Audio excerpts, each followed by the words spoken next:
वाला chapter relation of set हमने start किया था, जिसमें हमने बहुत सारे पार्ट रिलेशन के एक्सप्लोर किया था, रिलेशन, रेंज, डोमेन, कोडोमेन। आज उसी को लेके हम और थोड़ा डीपली रिलेशन के ऊपर डिस्कशन करेंगे, जो बहुत इंटरेस्टिंग है, बहुत यूजफुल है लाइफ में। हम बहुत बार यूज कर चुके हैं, बट उसका डेफिनेशन हमें नहीं पता था। सो आज इस वीडियो में मैं आपको पूरी क्लैरिटी देने वाली हूँ सारे relation. So let's get started with today's video.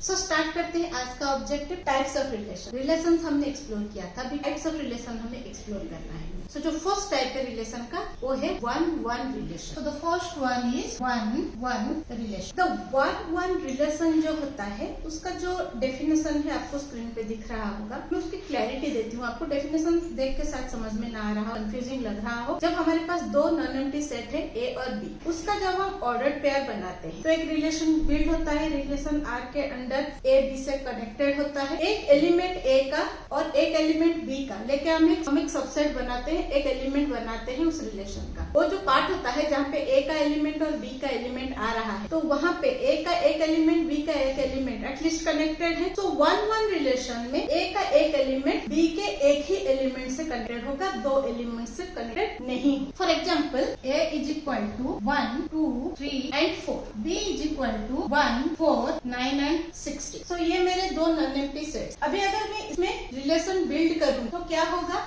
A cross B में करूंगी, ऑर्डर्ड पेयर बनाऊंगी, तो 1, 1, 2, 4, 3, 9, 4, 16। सो एक एक एलिमेंट जो है एक एक एलिमेंट के साथ कनेक्टेड है, 1, 4 के साथ कनेक्टेड नहीं है। यहाँ पे आपको रिलेशन क्या दिख रहा है, ए का जो एलिमेंट है उसका स्क्वायर बी में अवेलेबल। सो 1 का स्क्वायर 1, 2 का स्क्वायर 4, 3 का स्क्वायर 9, 4 का स्क्वायर 16। तो यहाँ पे आप नहीं बोल सकते 1, 4 कनेक्टेड है या 2, 1 कनेक्टेड है। सो यहाँ पे एक पर्टिकुलर रिलेशन में एक एलिमेंट ए का और एक एलिमेंट बी का कनेक्टेड होते हैं। तो इस सिचुएशन में हम उसको बोलते हैं one one relation. The best example जो होता है इसका, the best example is graph. Graph में क्या होता है, यहाँ पे हम एक्स एक्सिस और वाई एक्सिस ले रहे हैं। ग्राफ में जब हम स्ट्रेट लाइन ड्रॉ करते हैं, तो स्ट्रेट लाइन में सपोज मैंने यहाँ पे एक पॉइंट लिया, लेट दिस आज 3 एंड दिस आज 2। सो ये एक्स एक्सिस पे 2, वाई एक्सिस पे 3 कोऑर्डिनेट है। जो पॉइंट हम यहाँ पे ले रहे हैं, सपोज पॉइंट क्यू लिया मैंने, तो ये जो पॉइंट क्यू है उसके लिए जो कोऑर्डिनेट्स 3 एंड 2 ये चेंज नहीं हो सकते। 3 के लिए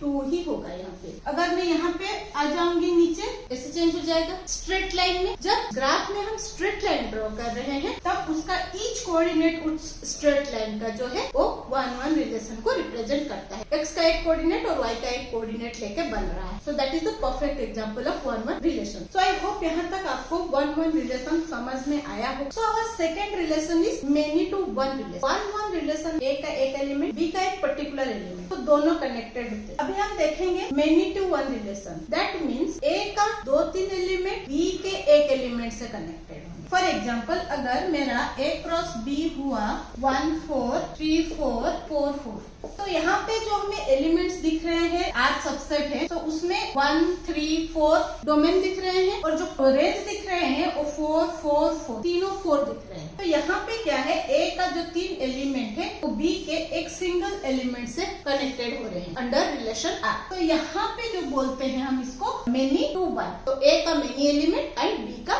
वन एलिमेंट, उसको बोलते हैं मेनी टू वन रिलेशन। इसका जो परफेक्ट एग्जाम्पल अगर हम ग्राफ से ही लेंगे, जब हमारा ये ग्राफ हो गया एक्स और वाई एक्सिस का, यहाँ पे जब हम स्ट्रेट लाइन लेते हैं, सपोज ये जो पॉइंट है हमारा 4 है, ये कोऑर्डिनेट 4 है वाई के लिए। तो ये जो स्ट्रेट लाइन है, सपोज मैं एक्स में उसका पॉइंट यहाँ पे लूंगी, ये जो पॉइंट आएगा, सपोज 1, 2, 3, 4, यहाँ पे ये minus coordinates and plus coordinate में 1, 2, 3, 4, तो ये प्लस कोऑर्डिनेट्स हुआ। तो अगर मैं यहाँ पे -4 के साथ इसको लूंगी, तो ये जो पॉइंट बन जाएगा उसके कोऑर्डिनेट्स -4 और 4 हो जाएंगे। सपोज मैं यहाँ पे ले रही हूँ, तो ये कोऑर्डिनेट क्या बन जाएगा, 3 एंड 4। अभी अगर मैं यहाँ पे लूंगी तो ये बन जाएगा 1, 4। अगर यहाँ पे ले रही हूँ -2, 4, तो हर एक जगह पे बी जो पॉइंट है यहाँ पे 4, 4, 4 दिख रहा है, और ए का जो पॉइंट है अलग अलग वेरी कर रहे हैं, 1, 3, -2, -4 वेरी कर रहा है। तो this is the perfect example कि जब हम पैरेलल लाइन ड्रॉ करते हैं एक्स एक्सिस और वाई एक्सिस के लिए, वहाँ पे हम जो वाई एक्सिस के वैल्यूज या एक्स एक्सिस के वैल्यूज जिसको हम फिक्स कर देते हैं, वो हो गया बी के एलिमेंट, और जो दूसरा एक्सिस के कोऑर्डिनेट से एक्स और वाई के वो हो गए हमारे ए के एलिमेंट। तो आई होप यहाँ तक आपको क्लियर हुआ रहेगा। Now coming to the third one, that is into relation. Into relation में जब हम कोई रिलेशन का सबसेट क्रिएट कर रहे हैं, कोई कार्टेशियन प्रोडक्ट लिख रहे हैं ए क्रॉस बी का, तो वहाँ पे क्या होता है, जो रेंज के एलिमेंट्स आते हैं वो सारे बी सेट के पार्ट्स होंगे। तो जो रेंज के एलिमेंट हैं उसका अगर मैं सेट में डालूंगी तो वो जो सेट बनेगा वो बी का एक सबसेट होगा, पूरे बी के साथ इक्वल नहीं होगा। Means in that case range और कोडोमेन इक्वल नहीं होंगे। रेंज जो है कोडोमेन का सबसेट हो। For example A is equal to -2 -1 0 2 3। Now B is equal to 0 1 2 3। अभी मैं यहाँ पे ए क्रॉस बी आर बना रही हूँ, एक रिलेशन बिल्ड कर रही हूँ जिसमें -2 4 -1 1 0 0 2 4। सो यहाँ पे एग्जाम्पल में मैंने एक ए सेट लिया है -2 -1 0 2 3। यहाँ पे लिया है बी सेट 0 1 2 3 4। तो यहाँ पे जब मैं एक रिलेशन बिल्ड कर रही हूँ -2 4 -1 1 0 0 2 4। सो -2 को मैंने 4 के साथ कनेक्ट किया, -1 को 1 के साथ, 0 को 0 के साथ, 2 को 4 के साथ कनेक्ट। ए का जो एलिमेंट है उसका स्क्वायर एलिमेंट हम यहाँ पे देख रहे हैं एज रिलेशन है। रेंज अगर मैं लिखूंगी, range R is equal to 4 1 0 4 1 0 4 repeat हो रहा है, तो एक ही बार लिखेंगे सेट में। अभी जो रेंज का सेट बना ये बी का एक सबसेट है, क्योंकि तीनों जो एलिमेंट, ये तीनों एलिमेंट बी में अवेलेबल है। तो इन दिस सिचुएशन रिलेशन को हम बोलते हैं यहाँ पे इनटू रिलेशन। जब रेंज के जितने एलिमेंट है उसका सेट बनाए और वो बी सेट के सबसेट बने, इक्वल ना हो बी सेट से, उसको हम बोलते हैं इनटू रिलेशन। अभी इसके साथ ही इक्विवेलेंट है another relation, that is onto set. The fourth one onto set. Onto set जहाँ पे ये जो रेंज है ए पूरा बी सेट के साथ इक्वल हो जाए, वहाँ पे हम बोलेंगे onto set. For example if A is equal to -2 -1 0 2 3। Same मैंने ए का सेट है, यहाँ पे अगर मैं बी का सेट थोड़ा चेंज कर दूं, दैट इज 0 1 4 9। अभी अगर मैं इसका रिलेशन बनाऊंगी ए क्रॉस बी, तो मेरा -2 4 हो गया, -1 1 हो गया, 0 0 हो गया, 2 4 हो गया, 3 9 हो। ये जो -2 4 से कनेक्टेड हुआ, 2 4 से कनेक्टेड हुआ, -1 1 से, 0 0 से, 3 9। तो यहाँ पे जो मेरा रेंज का सेट बनेगा, यहाँ पे रेंज विल बी 4 1 0 9। सो ये जो पूरा सेट है इसके सारे एलिमेंट्स हमारे बी में अवेलेबल है। सो ये जो सेट है इसके साथ इक्वल हुआ पूरा। इन दिस केस जो रेंज है वो कोडोमेन के साथ इक्वल हो गया। सो वहाँ पे हम बोलेंगे इस रिलेशन को अनटू रिलेशन। तो यहाँ पे एक ही डिफरेंस आपको याद रखना है, जहाँ पे जो रेंज है वो कोडोमेन का सबसेट है, वो इनटू सेट हो गया। जहाँ पे रेंज कोडोमेन इक्वल हो गया वहाँ पे अनटू सेट बन जाता है। The last one is binary relation. अगर मैं एक सेट ले रही हूँ ए जो नॉन एम्प्टी सेट है,